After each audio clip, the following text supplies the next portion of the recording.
Today's episode of Bearing Scars is sponsored by the Churchill Strategy Group. In today's complex world, your voice needs to be heard, from City Hall to the halls of the White House. Whether you're navigating local regulations, state policy, or federal legislation, Churchill Strategy Group's strategic insight opens doors, builds coalitions, and turns challenges into victories. Visit them online at churchillstrategygroup.com. Inside and out, everyone you know has got 'em. Your mom and dad and all your friends.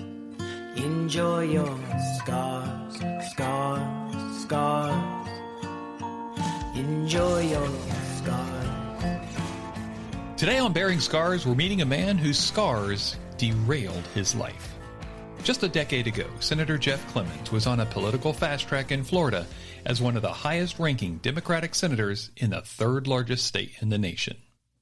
His work in economic development, social, medical, and community building saw Senator Clemens as a statewide leader on a potentially national trajectory.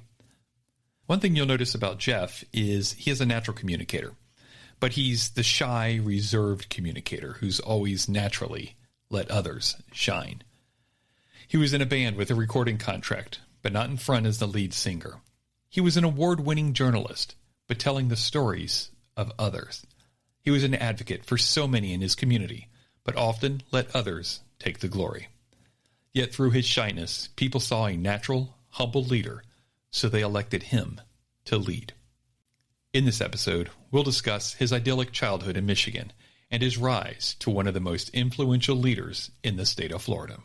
If you like this episode, I encourage you to listen to our previous episodes and follow us on whichever podcast platform you use.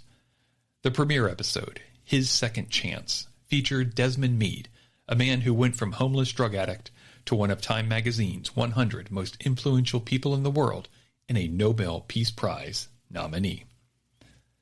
Our episode titled A Wrestler's Addiction covered the addiction and recovery story of WWE wrestler Matt Morgan.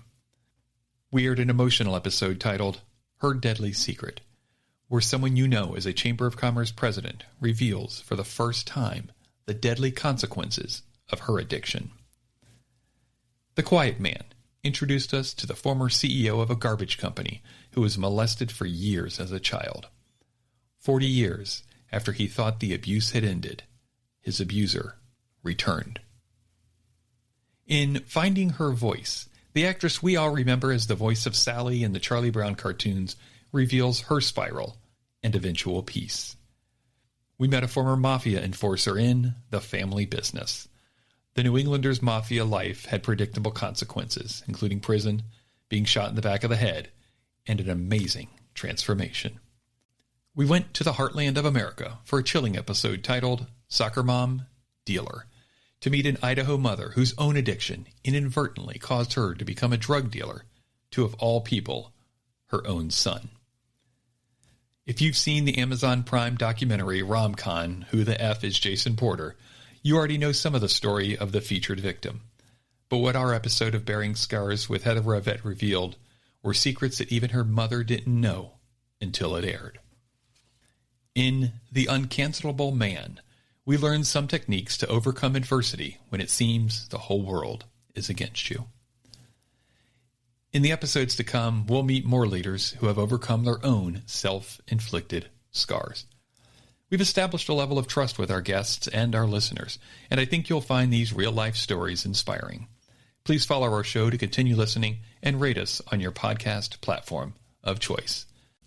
As you're doing that, and without any commercial interruptions, we present the first part of our conversation with Senator Jeff Clemens.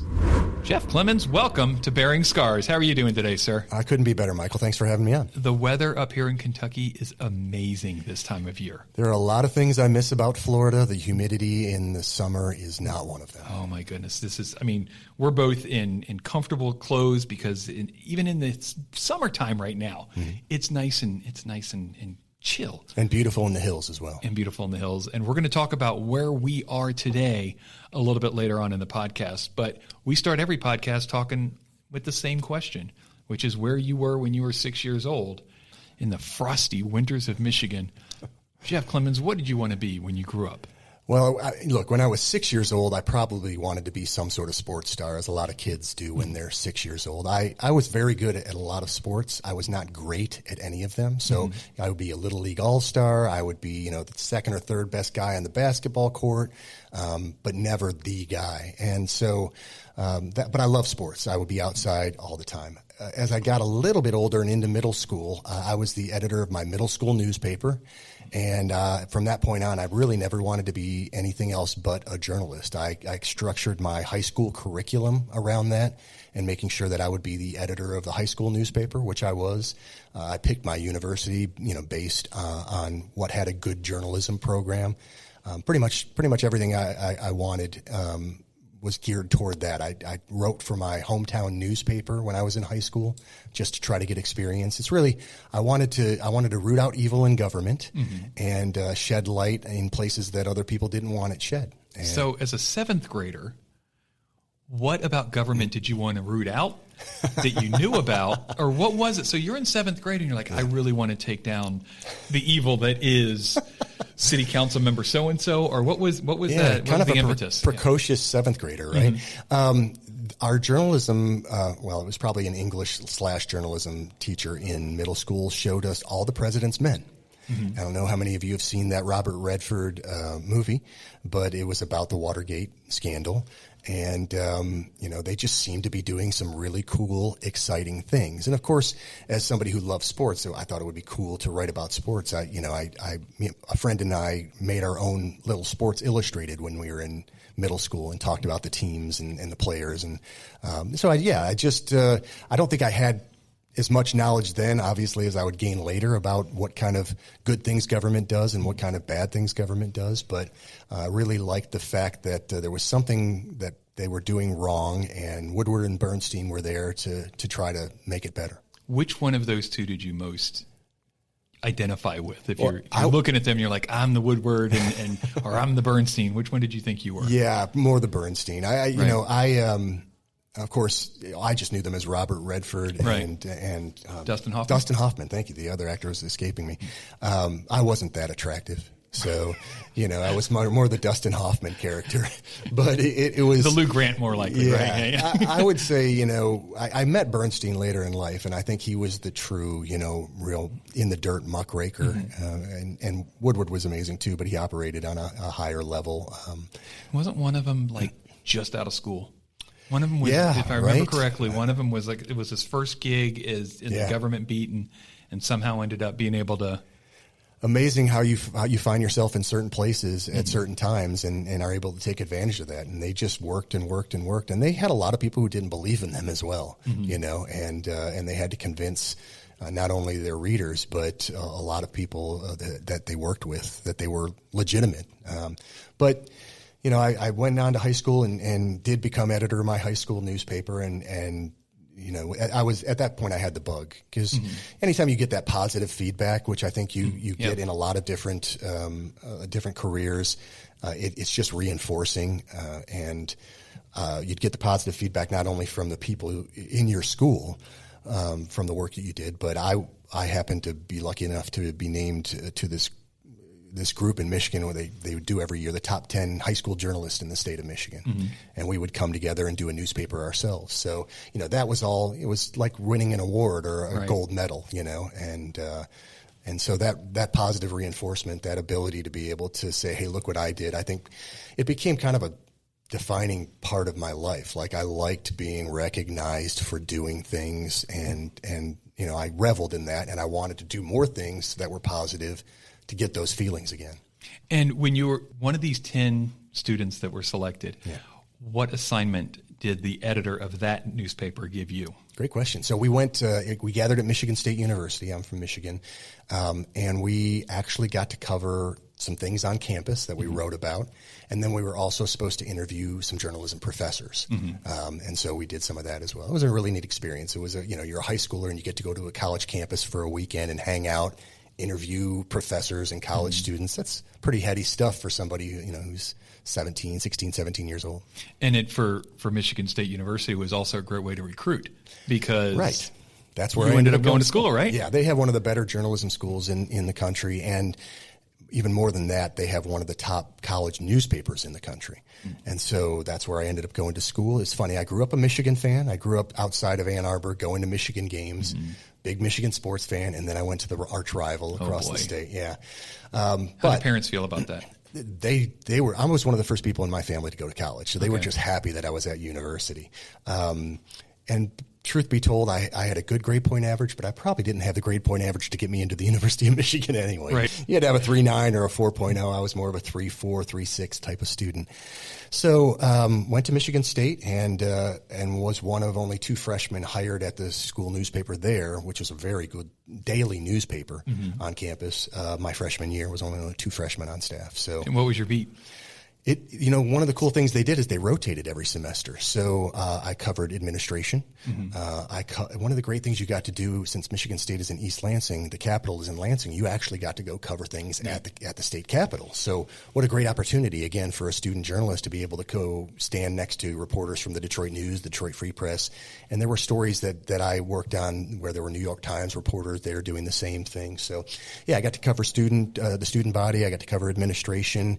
And then where I really made my hay is I became the opinion editor of the paper. Neat. Yeah. So I really reveled in working on the opinion page and writing. Not as a freshman, you weren't the opinion editor. I'm sure you were. I was as a sophomore. Wow. Yeah. So they saw a rising star there then as a sophomore to make you the editor, one of the editors? It was a very competitive environment because it was such a good student newspaper. One of the years I was there, we won the Pacemaker Awards, the best college daily in the country. And it was such a competitive environment.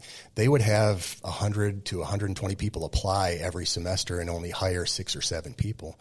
So it was competitive just to get on the newspaper. And then once you were there, you were working with some guys, people who went to write for the New York Times, the Washington Post, the Detroit Free Press, the Philadelphia Inquirer. My classmates went to do those kinds of things. So, yeah, it was great. I think also, I had the advantage that I was opinionated. So that helps to have opinions and be the opinion editor, and it was very creative because you got to choose what your topic of the day was. And we worked as a team with the opinion writers and the editorial board. And, again, that immediate feedback, if we did something shocking or interesting on the opinion page, your classmates were picking that news. Of course, this is back in the day. I'm a little older. They actually had newspapers in every building on campus that were delivered daily, and they'd pick it up and read it, and you'd get that immediate feedback. So I think that's a defining kind of theme throughout my time. And we've talked about music, you and I, before, and so that that immediate adulation, feedback, whatever it is that you want to call it, that kind of fuels people like me, for good or bad. Now, you said you worked sports when you were in high school. And I have to ask, Billy Sims, Lions, early 80s. Yeah, he was the guy, right? Right. And then Barry Sanders. Wasn't very, well, that was much, but you had Billy Sims. You had 2 good years that you had the Lions. Poor Billy. I know. Oh, poor all Billy. those guys back there in the day, but I am a diehard Lions fan, have been forever. If you've seen my Facebook page, I post about them a lot. It's tough being the team that loses a lot. But you got to stick with your team. And I think some people have claimed that it is child abuse that I raised my children as Lions fans. I like to think of it as a growing and learning experience. You can't always win in life. Right. Ironically, you then later on became a Democratic elected official in Florida, so you were in the minority party there too. But you stuck to your guns and you stayed loyal there. Yeah, that's just wanting punishment. Is what that is. That's just enjoying punishment. That's about enjoying losing. Is what that it's all about. But I was, at high school, I was an athlete. I was a freshman letterman in track as a high schooler, as a conference track champion. Later on in life, I played football for 2 years, basketball for 2 years. But I never really wanted to write sports. I really, from that time on in high school and moving forward, I never really wanted to write about it. I enjoy watching them, but I didn't want to write about it. What was your position in football? I was a wide receiver. Makes sense. One of the great things about being a track guy is if you're fast, you can play any sport. Yep. And I had good hands, but I was not big, and we never passed the ball. So, so you were a decoy. Yeah, pretty much. I was a blocker, and if you're going to have somebody block, I'm not the guy you want doing it. Right. So, you catch 3 touchdown passes in a preseason game and then never see the ball for half the season. So you were a point guard or shooting guard? I was a point guard. Point guard makes sense. Great passer, little light on the outside shooting. Right. I could get to the hole, but and put the ball in people's hands, but never really much of a good shooter. It's the quarterback of the basketball team, though. It is, and it led to a lot of great memories. I played in 3-on-3 basketball tournaments all throughout my 20s in the summer. Had great times with friends doing that, and really enjoyed it until I just got too old, and 4 knee operations later, I can't do that kind of stuff anymore. You decided to go to Michigan State because it's got the best journalism program, one of the best in the country, and that's that's the field you want to be in. What was it, other than taking down the man kind of a thing? What really was it about journalism that drew you in beyond just the impact of the journalism, but doing the job itself? What was it? Yeah, well, number one, you have to be a good writer. Mm-hmm. So it starts there, and I'd always gotten good feedback from my teachers about my writing abilities. I think I had a really good sense of how to draw readers in. Mm-hmm. If you usually look at what we call the lead sentence or the lead, I was very good at crafting those kinds of things to kind of draw people into the story. And I like telling stories that normally weren't told. And I can talk about, some of them that I've done throughout my career if we want to get into it. But, it was really a lot of fun to do things. A civil rights leader would die and I would write a story or an editorial about that. And I can tell you that out of me and my 43,000 closest friends at Michigan State University, maybe 3 people knew who this guy was. Right. But you get an opportunity, he lived a life, an important one. You get an opportunity to tell that story. So, I think that became a thing I enjoyed many times throughout my career as a journalist in 3 or 4 different states, telling those stories that maybe people normally just never would hear otherwise. As a student journalist, what was the best article you wrote? The one that you were the most proud of? Maybe not the one that won you an award, but the one that you were most proud of. Most people who don't know anything about Michigan State University wouldn't, remember anything about this, but there was a big controversy back at the time I was in school. We had a football coach named George Perlis, and he wanted to name himself the athletic director. Mm-hmm. And we wrote a series of stories about that, about how difficult that could be to be your own boss, and scoop the New York Times, because they had New York Times reporters, Detroit Free Press, Washington Post reporters covering this story, and we scooped them 2 or 3 times on different things on that story. So, when you're competing with, those kinds of heady, impressive level, talented reporters, and you get to scoop them on things, those are always fun things to do. Do you think you were able to scoop them because the expectations of, it's just the student reporter, I'll talk to him? Or, Yeah.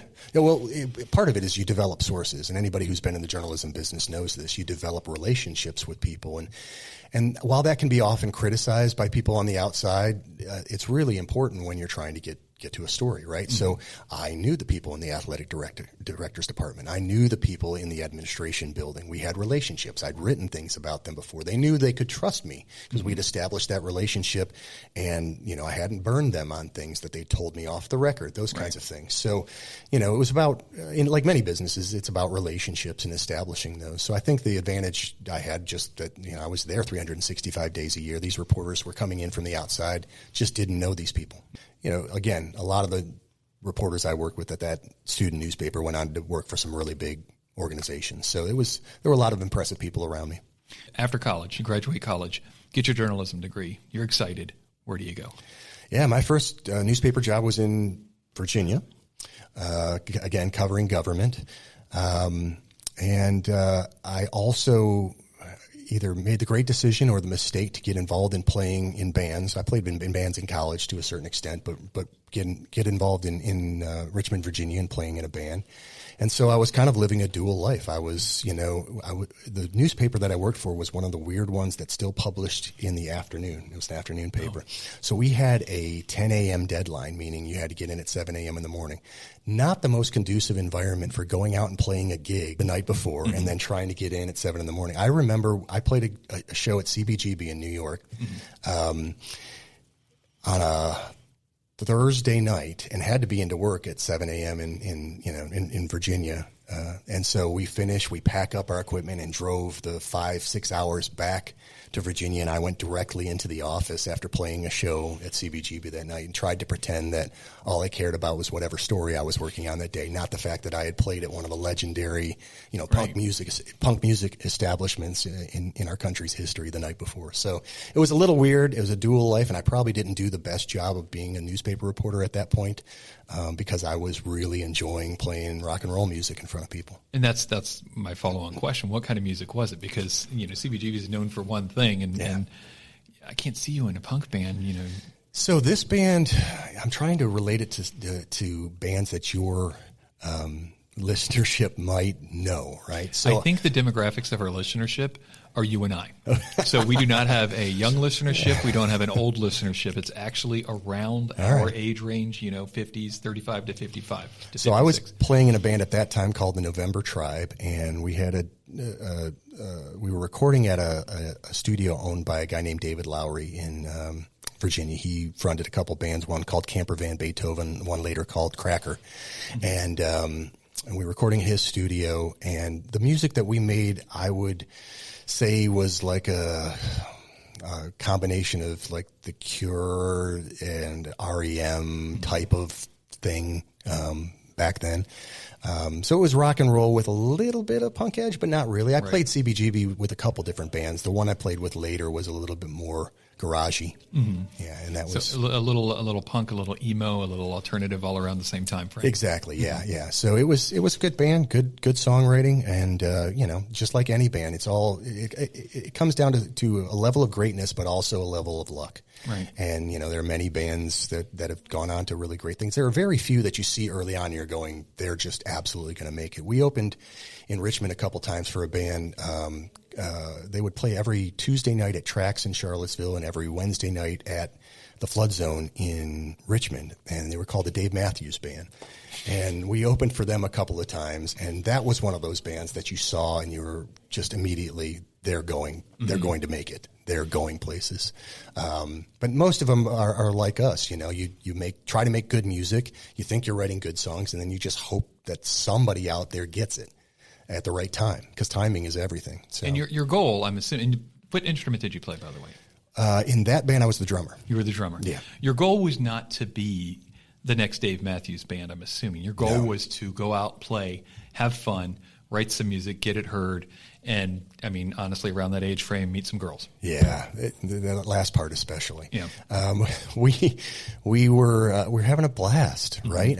This becomes your friend group when you're playing in a band. This is, and I'm sure we'll talk about it. I've always had friend groups. I've never really had a best friend type of per se. But the guys in your band always, no matter what band you're playing in, kind of becomes your friend group to a certain extent. So these are the guys you hang out with. You spend so much time on the road with, in a van with, arguing with, having a great time playing music. It's a blast. It really is. And you said then you were playing the drums. Which other instruments do you play? Yeah, so in later bands, that band eventually fell apart. I worked at a newspaper in Morgantown, West Virginia, but then I took a job at the Naples Daily News in Florida. And lo and behold, the guy who did our political cartoons there had a band. And so he invited me out to see the band, and their drummer was terrible. And I told him so. I said, "You guys are great. I like some of your songs. The drummer's terrible." And he said, "Well, then that means you have to play drums with us." So I started playing drums with them. The band was called Supermodel. We started doing well, playing around Florida and a little bit outside of it. And we signed a deal with a label out of Miami that distributed us through RCA. And shortly before we signed that deal, we had to fire our bass player because he was a heroin addict. Right. Yeah. So here, Michael, here's how a musician on drugs? No, I know, crazy, right? Yeah. But here's how naive I am. I didn't know it. I just thought he was a jerk. Right. I didn't have any idea he was on heroin. I just thought he was bad-tempered and a mean person, right? So anyway, we decided we'd hire a drummer and I'd move over to bass. I always thought it was a shame to hide my pretty face behind a drum set. You're a sexy man, yeah. And you need to be out front. The cartoonist editorial cartoonist who was doing the cartoons for the Naples Daily. Was it just journalists in the band? No, we were the only two. The other two guys, one was a pot dealer. Okay. And the other one did printing. Right. So it was a pretty eclectic group of folks, but when we played together, we had what I call the X factor. I mean, you could just see that it was a good band, right? And so we made the album. I guess it was a CD at the time. I don't know what they call it these days. They hired a company to do radio promo for us that at the time was doing radio promo for a couple of bands that were doing very well.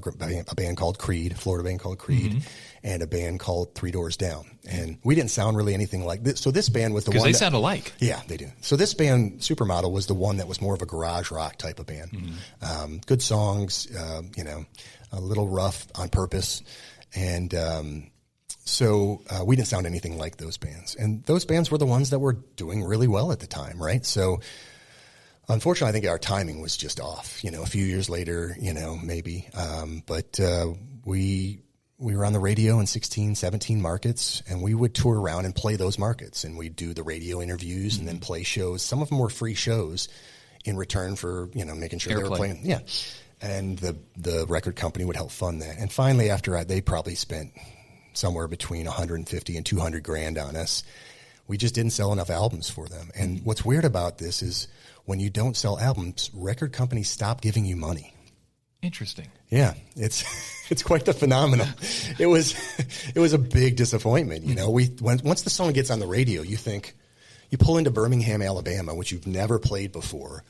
You turn on the radio and your song's on the radio, right? And you go and play the show, and people are singing the song. I mean, what a feeling that is, especially right? if you wrote it. What an ego boost, and you really believe this is going to happen now. It's going to happen. People love the song, they're singing the song. We're on the radio, we're opening for Live or whoever it was at the time, Counting Crows, whatever the bands that we opened for, and you're thinking, this is it. And then when it doesn't happen, it's a pretty big blow. Are the albums on iTunes, Spotify, anything right now? Yeah, Supermodel is on Spotify, I believe. I don't subscribe to Spotify, so I know my friends have heard it on there. My kids listen to it on there occasionally.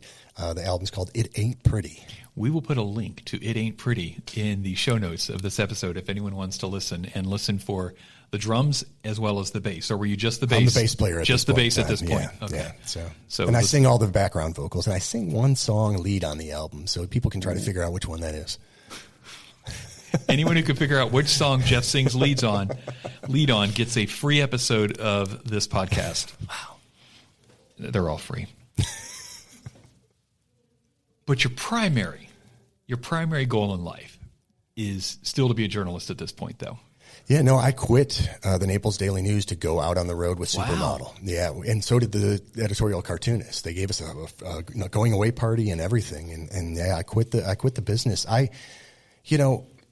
This is going to sound weird and probably egotistical, but I always had a feeling growing up that I was going to do something really cool or great or interesting. Mm-hmm. I just always had that feeling. Obviously, I thought it was going to be in the journalism business. I would break a big story and people would know my name or whatever because of that.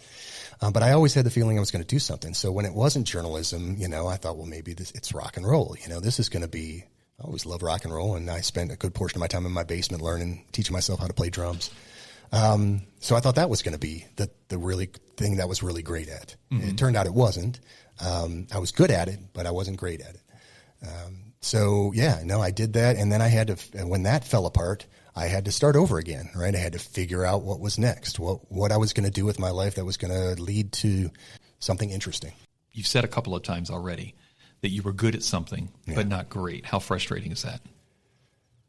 Yeah, right. When you think you are great and then you realize you're not, how awful is that, right? Yeah. So it's frustrating. It is humbling, to a large extent, because I always thought I was going to do something really great, and interesting. And then, when it doesn't work out that way, you have to try to reset. It's hard. Mm-hmm. It's hard to reset. And a lot of people don't understand that because maybe they never had the same, whether it's aspirations or the same brush with that kind of greatness, when you can get on a stage and play in front of 20,000 people and think, this is awesome and I'm going to do this for the rest of my life, and then you don't.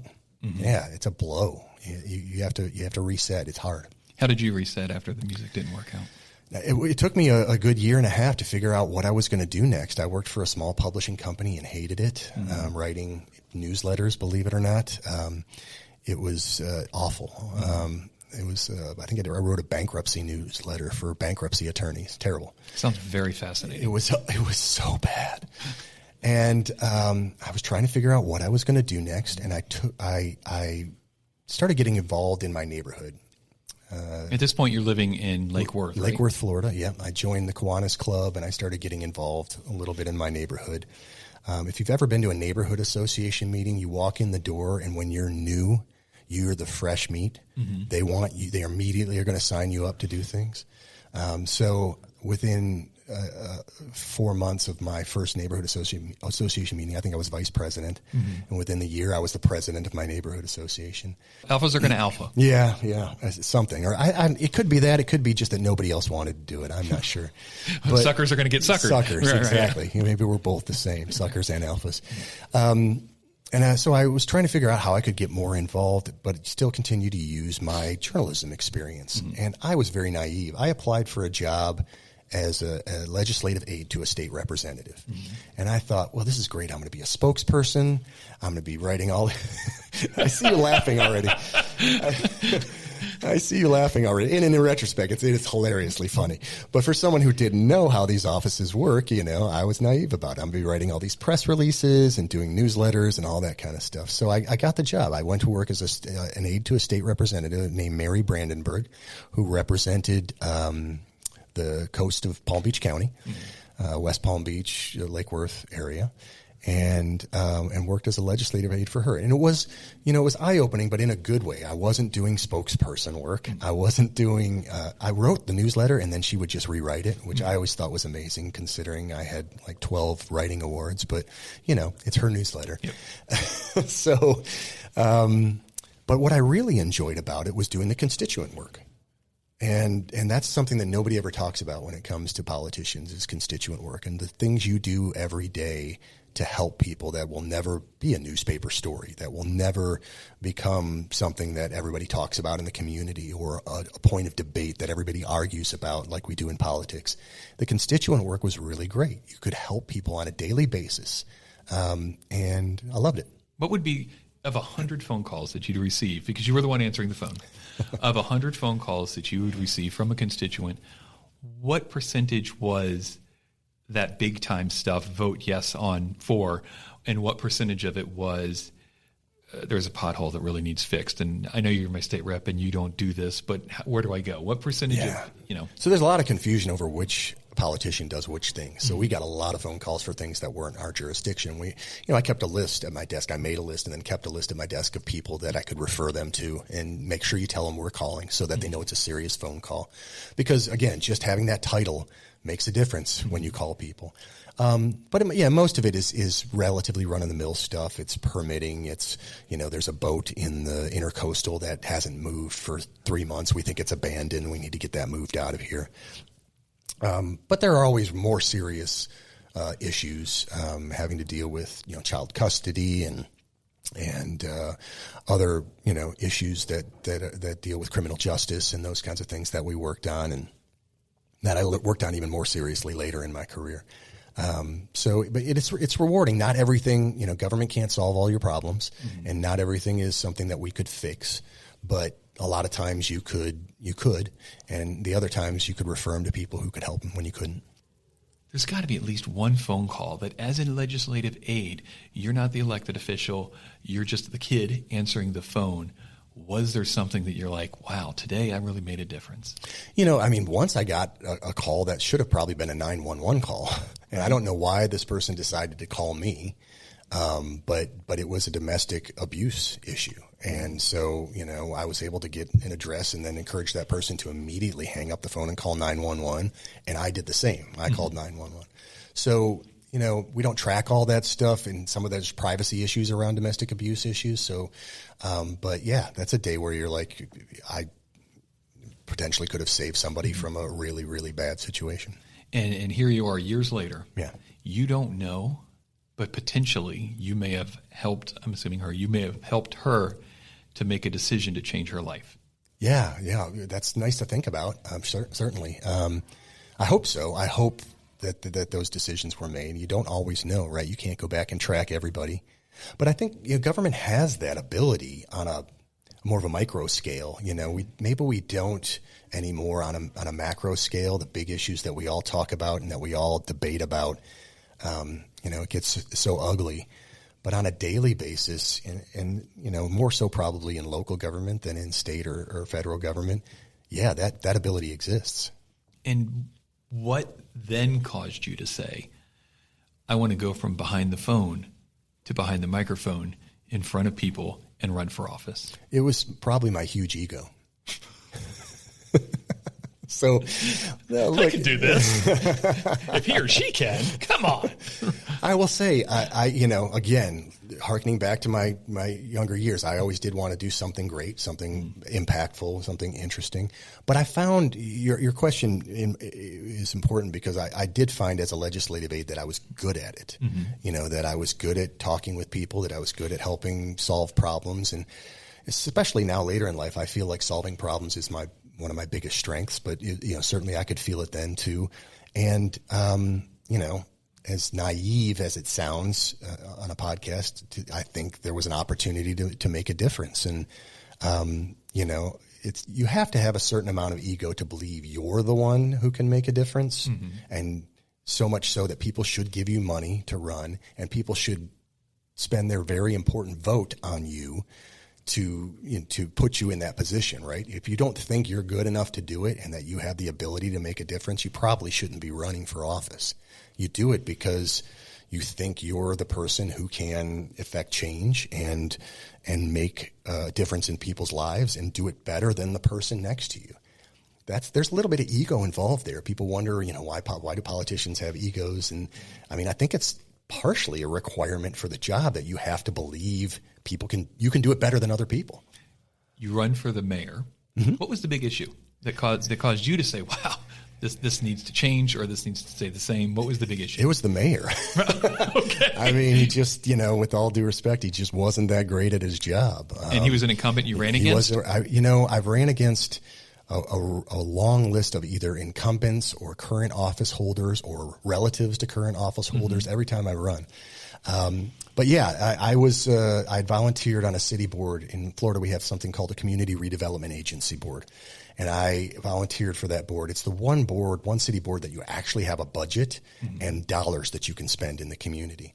And so, and that board, the CRA for your city was helping to beautify the city, bring businesses in potentially. What were the other things that y'all did on that board? No, you hit the nail on the head. So I was on the board for 6 months and they made me the chair. Mm-hmm. And there's a running theme here. Yeah, I guess that people just draft me into things. So I sometimes draft myself. I'm willing to admit. So, we did a big beautification project at the entrance to the city and rezoned it to attract business to those corridors that were pretty run down. In Lake Worth, they're called 6th and 10th Avenues. They exits off of I-95 there. And it was an important project, not just because it helped beautify the city, but it actually was proof of a concept that we could do things positive here. There was just a long-running issue in the city of people saying, the city has so much potential, but they never get anything done. So that project was a great stepping stone for us to say, look, we can accomplish things here. And the fact that I was the chair when that project was done obviously was a big thing. So, so I was encouraged by many people to run. And I know we all say that, Right. But in this particular case, I believe it was true, and it was true.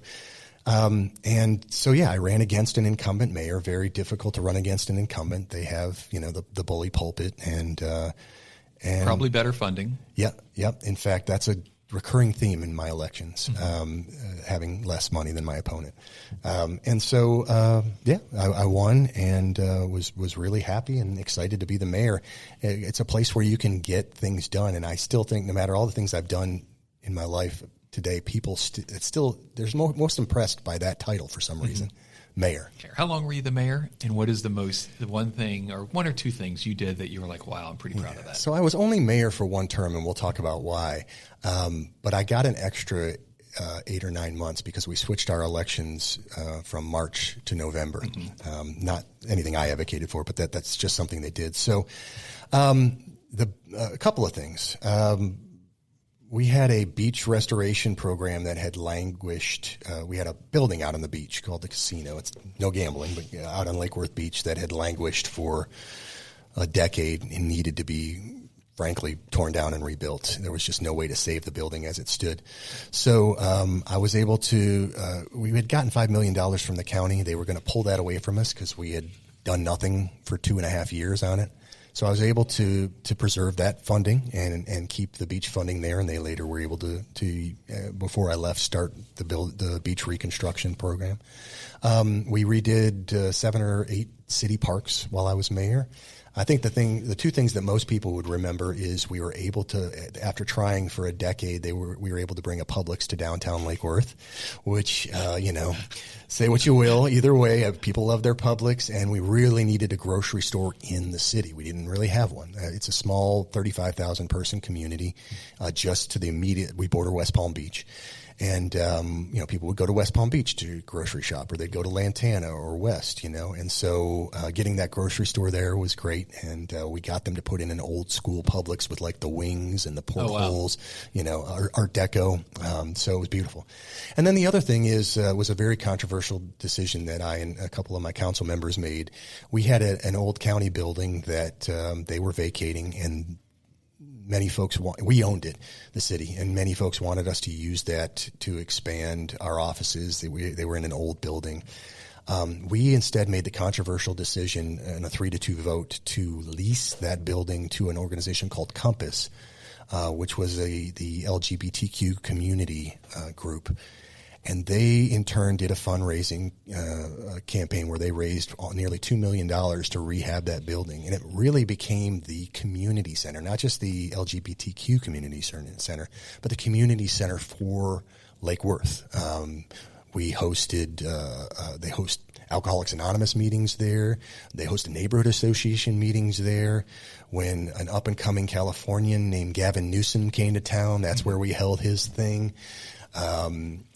And so it was a really proud moment for me because we got a lot of flack for that, right? People said, why are you letting, what years are we talking about? 2007, 2008, when I was mayor. So it was, a very controversial decision. And we had to, it was a 3-2 vote. So, but it turned out, to be great. And it still today is, a jewel of Lake Worth. I think it's the largest LGBTQ community center in Southeast. Of course, Lake Worth is where we have the annual Pride Parade there. But that community center is used by so many people that don't have any connection to that community. And so it's great for the city. One term. Yeah. So I was doing my work, and the seat that Mary Brandenburg occupied, the state rep that I had worked for a term, was going to be opening up due to term limits. And her husband was going to run for the seat. Oh. So it was pretty controversial that I announced that I was going to run and not run for re-election as mayor. I finished my term, but not run for re-election as mayor and run for that state rep seat. And, I was running against a lot of Tallahassee money because Mary was doing what she should do, being out there raising money for her husband. And her husband was the sweetest guy in the world. Pete was his name. Probably... looking at it in retrospect, 2020, he probably shouldn't have been running. He wasn't really the right guy for the seat. But, Mary was very involved and wanted to stay involved. I couldn't blame her for that. And Pete was a good dude, really nice guy, such a gentleman. But he was such a sweet guy that when we were at events together, he would try to talk to me rather than. And I'd have to say, Pete, we should be talking to all these constituents and voters. Despite a distinct money disadvantage, I won that seat by about 20 points. Mm-hmm. So you're now in the House. You have your old boss's job. Right. Who do you hire for your old job? Oh, I went out and hired the person who trained me as a legislative aide. And that person had worked for another legislator, a guy named Richard Maychek, and her name was Beth Hartnett. And so she was my first hire. She when I first started as a legislative aide, the senior legislative aides in Palm Beach County would help train all the newbies. Mm-hmm. really nice, type of thing. So I went out and hired her and brought her back to work for me. And, so, she knew the space, she knew what she was doing. And she went to Tallahassee with me. If you don't know, a lot of the legislatures have some aides that go to Tallahassee and some that stay in the district. So she went to Tallahassee with me, and it was nice to have somebody there who kind of knew everybody. So in generally, in the State House, you have two employees, right. Your legislative aide and your administrative assistant. Yeah. Administrative assistant stays at home at all times. Legislative aide, most of them during session will go up to Tallahassee to sort of be your everything there, your correct. Administrative assistant helping to run the office that you have up there as well. Yeah. So you have that assistance up there with someone that you trust. So there's a little bit of comfort in that. And you trust yourself because you were up in Tallahassee as the legislative aide as well. Yeah, right? I had a huge advantage, right? A lot of people get to Tallahassee and they've never served before. Mm-hmm. And that is they don't realize it, but that's a huge disadvantage. Mm-hmm. Just understanding a little bit about how government works, how things flow, how things get done, and importantly, how things don't get done, how not to go about something is huge. And so, I know people don't like people serving long times in government. They don't like people who have been serving for 20 years, and they get upset about that. But I will tell you as someone from the inside who will never do that again, so I'm not trying to run for office, there's a lot of advantage to having somebody who knows what they're doing and understands the system. And you can hit the ground running way quicker than some other people who didn't. So my freshman year, I'm a Democrat, and I was made the assistant policy chair of the caucus. Mm-hmm. So I'm the number 2 policy guy in the Democratic caucus as a freshman. And that I attribute that directly to the fact that I had been a mayor and I knew the legislative process, and they realized very quickly that I was somebody who could get things done. As a freshman, They make you one of the most important opinion editors in the state for the party. Yeah. You're kind of going back to what you did in college. What were some of the things that you helped to shape opinion-wise in the state of Florida as a freshman and a sophomore as a state rep? Yeah, so great question. So if folks don't know how it works, these committee assignments really help drive your policy that you're going to work on, because you generally gravitate towards working on something that's on the committee that you are appointed to. Now, as Democrats, your Democratic leader may have a little bit of say over what committees you get appointed to, but the appointments are really made by the Speaker of the House. Mm-hmm. That's their right to make all of these appointments. It is not uncommon for the Speaker of the House or the President of the Senate to use those appointments strategically. If you've got people who you think are more amenable to your position on the Democratic side, you put them in places where they're going to help you. Mm-hmm. And if you've got people who you think are strong opponents of your viewpoints, you put them in places you're going to languish. I got appointed, one of my committees was to the Government Affairs Committee, mm-hmm. right? And where people think that is just the most boring thing ever. What's interesting about it is, in that particular year, and in many years actually since, the Republican legislature's focus was on cutting costs in pensions and in local government expenses. And so where I found myself as a strong union supporter, I grew up in the Detroit area. It's a very union town. My dad he strung phone line for a living. He was a member of the CWA, the Communication Workers of America. As a strong union supporter, I found myself all of a sudden as the staunchest supporter of not adjusting those pension systems and keeping them for our state employees, which put me in the good graces of obviously all state workers, mm-hmm. but also, interestingly enough, of all like the Police Benevolent Association and the firefighters, union, all looking to make sure that their pensions don't get slashed. So I was the lead in our caucus in a year where that was a big push by Rick Scott to slash those pensions, to reduce the expenses long term, so it put me in that position. So that was a big push that year. And we're talking 2010. Correct. We have a newish governor at the time, and this was one of his thing. And you are in the party that is not in control of the House, the Senate, not or even the governor's mansion, right? Yeah, it's not only not in control. I mean, they had a supermajority, mm-hmm. right? So what that means is they didn't even need to to deal with us in any way. When you don't have a supermajority, you may occasionally need the votes of Democrats. When you have a supermajority, you can do whatever you want, whenever you want, and you don't need anybody. Having said that, there are many times in the legislature where they do want things to be bipartisan, just not on those partisan issues, Right. The big naming of issues. roads, things Right. like that. That's very bipartisan. Yeah. My most famous bill from that time was definitely not at the time bipartisan. It later became bipartisan, but I was the original sponsor, the first sponsor of any medical marijuana bill in the state of Florida. And what year was this again? It would have been in my second year in the legislature, 2011. Well, I'm sorry. I was elected in 2010, so it was my first year in the legislature. I was told by many allies, don't do this. This is crazy. You're going to mark yourself as a weirdo, as a drug addict, and for those people who don't know me, I've never actually tried marijuana and I don't drink. It's just not my thing. I'm not opposed to it philosophically, though. And for me, it was a partially criminal justice issue. Like, we were incarcerating a lot of people that we shouldn't be incarcerating. And frankly, that should be a financial issue, too. When you put a bunch of people in jail, it costs you a lot of money to house them.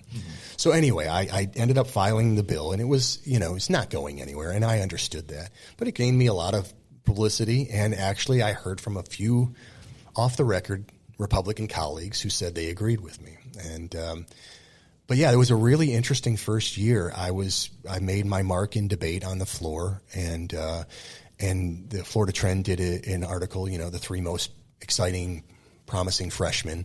And it was, Richard Corcoran, it was Matt Gaetz, and it was myself. That they did the future Speaker of the House of Representatives, future congressman, and you. And and Florida Trend is the state's business magazine, right, and also covers some politics as well. So you were in some pretty good stead there.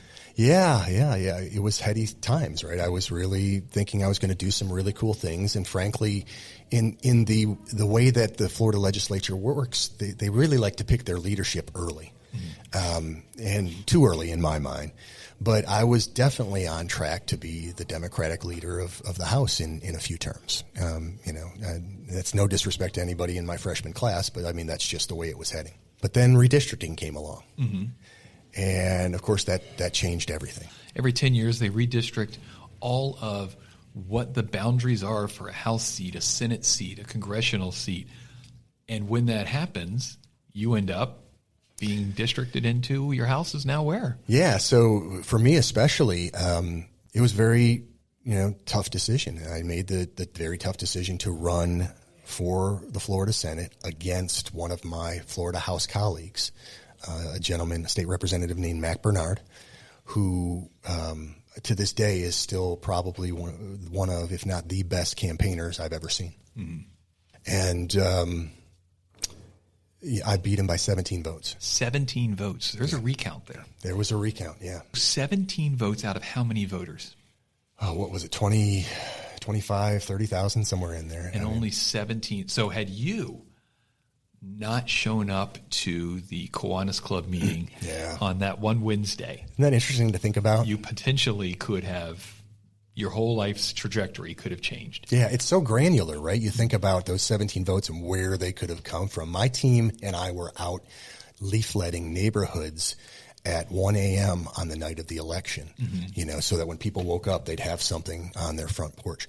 I set up my time during the day. I went right into enemy territory, right in where Mac's strongest support was, and that's where I spent my day at the polls. Right. And I spent it there all day. A lot of people like to go different places. I think you waste time traveling. So I just like to pick one place and be there all day.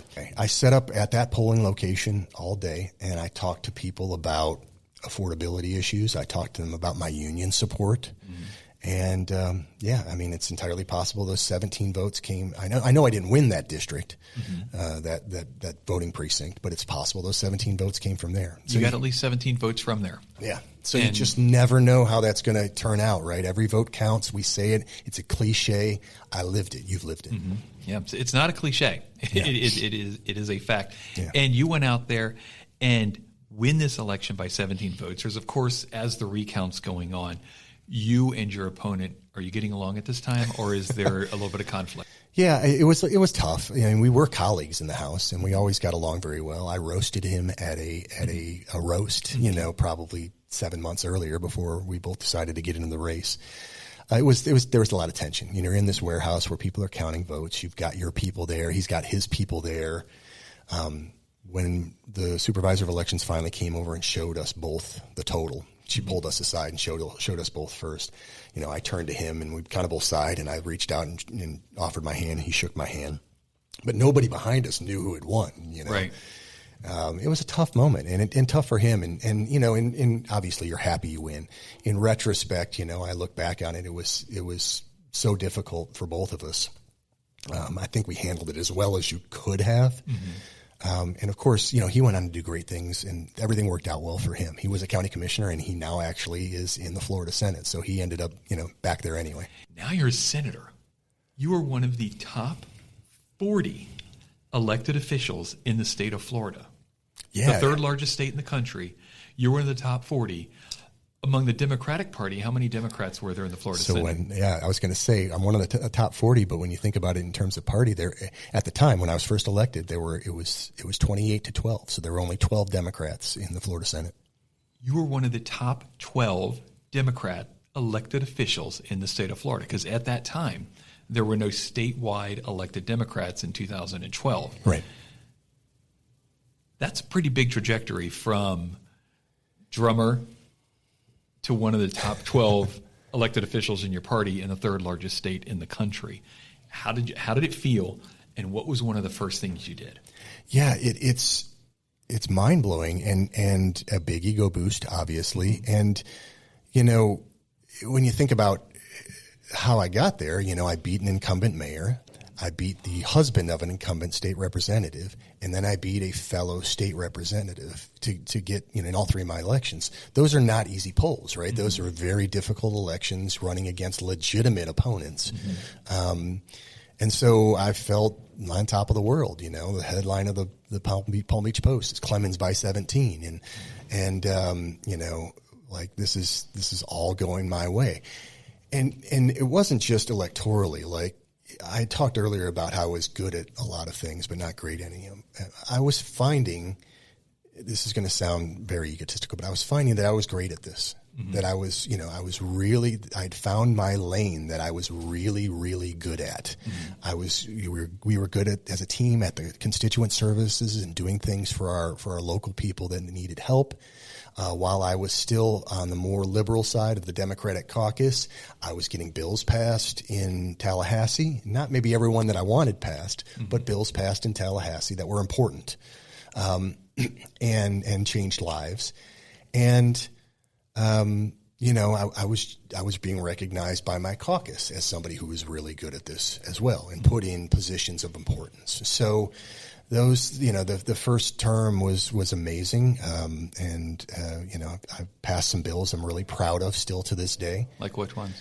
So I was listening to some of your earlier podcasts, and I know you had a woman on recently who had issues with opioid addiction. For those of you who don't know who are listening, Palm Beach County was what we call Sober Home Central. People all over the country would send their kids or people who were having these opioid addiction problems to these sober home locations for treatment in Palm Beach County. We were becoming inundated with them. They were unregulated, and in some cases, they were actually helping the people to re-addict themselves to these opioids because they'd use their insurance money to pay for their bills, and when that ran out, it was better for the people running these sober homes if these people became re-engaged with the drugs and then had to start all over again their treatment. Wow. And so these sober homes were a menace, and they were popping up in neighborhoods. Anybody who had a rental property that was having trouble renting it was turning them into a sober home. Number one, not properly dealing with the opioid problem. Mm-hmm. Number two, really changing the fabric of some of these neighborhoods where now your house next door would now have 10 people who were going through addiction treatment living there. Some of them well-meaning people just trying to get themselves straight. Some of them not. Mm-hmm. And so for a couple of, because it becomes such a big problem in Palm Beach County, I took it on, and for a couple of years worked really hard to pass a bill that would regulate those sober homes. A sober home is a quasi rehabilitation facility. It's Correct. One of those places where folks who are going through an opioid addiction would go to to, in theory, get sober and get their life back on track. But what you were finding is they weren't doing that. There was a little bit of fraud, a little bit of manipulation of the system. How did you find that out? And what were the very specific steps that you really did to kind of make that not the case? Yeah, there was a lot of fraud, not a little bit of fraud. There was a lot of fraud, a lot of insurance fraud, but there were no regulations in place, right? So first we had to figure out how to regulate them, because obviously there are a lot of Americans with Disabilities Act issues when you're talking about people who are going through treatment. They can, if you're an addict, you can qualify under certain things for housing, and you couldn't ban them from a neighborhood, right? But you had to regulate them in a way that would make sure only the good operators were continuing to operate and the bad operators were not. So it could be something as little as, the bill contained, number of people that they could have in the house at one time. They had to actually get certified through a third-party certification company that would require them to do certain things and prove certain things in order to be able to operate. And the task force was the big one as well. Dave Ehrenberg, the state attorney in Palm Beach County, and a lot of other people that were involved in those task forces did a great job of helping find ways for us to identify who the bad operators were and who, and it's such a sad story. A parent would realize their child was going through this opioid problem, child or young adult, and they would say, well, I got to do something. I'm going to send them to this place, halfway across the country, get them away from all the people who are causing this problem, isolate them and get them into treatment. And then 3 months later, their kid would come back in a body bag. And we had those stories told over and over again. There were literally hundreds of people that died as a result of this corrupt system. And the system is one that you helped to become regulated at the state level. Why was Palm Beach County the epicenter? That's a great question. I think you could sell it to people up north, right? The palm trees, the beautiful weather, get them away from the people that they're at right now. And so I think it started. Palm Beach County's always had a lot of treatment centers. Look, we've got Palm Beach. We've got a lot of multimillionaires that live in Palm Beach. A lot of multimillionaires that live in Palm Beach County. And so, when you have expendable cash, you can use it on opioids or whatever your drug of choice is. So Palm Beach was always an epicenter for that kind of stuff. But I think it just grew when people realized, hey, I can send my kid somewhere nice and have them get treatment. And in reality, that was not happening. You also did a lot of work in helping to ensure elections were more fair, in the sense that they were not just fair for folks who were currently taking part in them, with expansion of places where people could go and early vote, but also ensuring that some folks could take part in them that may not have been able to in the past. We'll talk a little bit about how you help make elections a little bit more fair in Florida. Yeah, and I don't know if your podcast listeners know, but that's how we first met, and your good work with elections as well, in a very bipartisan way. One of the great things about supervisors of elections in Florida, at least my experience with them, is that they're trying to do the best they can to make sure the elections are fair and safe, and whether they're a Republican or a Democrat, right? So I liked working in that space. I think voting rights are at the core of our existence as Americans, and I felt like we could do better in Florida. So I certainly spent a lot of time working on those issues, and I'm the only Democrat in the past 25 years to pass a voting rights bill, and maybe for the next 10 for all we know. But I also felt like denying people the right to vote because they had made mistakes in their past was the wrong thing to do. That people pay their penance, they serve their time, and if you don't let them integrate into society when they're out of jail, out of prison, all you're really doing is pushing them back toward it. You've got to give them job opportunities. You've got to give them opportunities to do the things that other people do on a daily basis. Otherwise, you're asking them to go back and commit crimes again. You're pushing them back towards. So if we want to, fix that problem, in Florida, we needed to make sure we restored the rights of people to vote and to do other things. So I sponsored a bill that would do that. I also sponsored bills that would help felons to get jobs. I think that was very important. But if you look at it from a more conservative perspective, trying to spend less money on prisons, less money on jails. If we can find ways for people not to go back and commit crimes again, then we're good. If you expect people to change, you need to allow them to change. And that's one of the purposes of this podcast, is that folks make mistakes, and you just mentioned that. When we come back, we're going to talk about the meteoric rise and how one mistake stopped it all.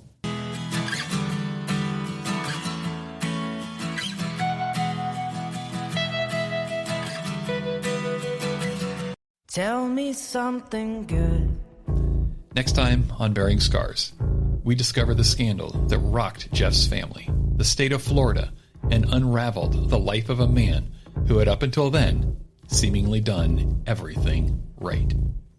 Like, follow, and rate our podcast on your podcasting platform of choice to continue to receive these inspirational stories of resilience. Until next time, please remember, if you're going through your own series of events that are causing you to have scars, you're not alone. Our guests, myself, your community, we're all here to help you overcome and to survive.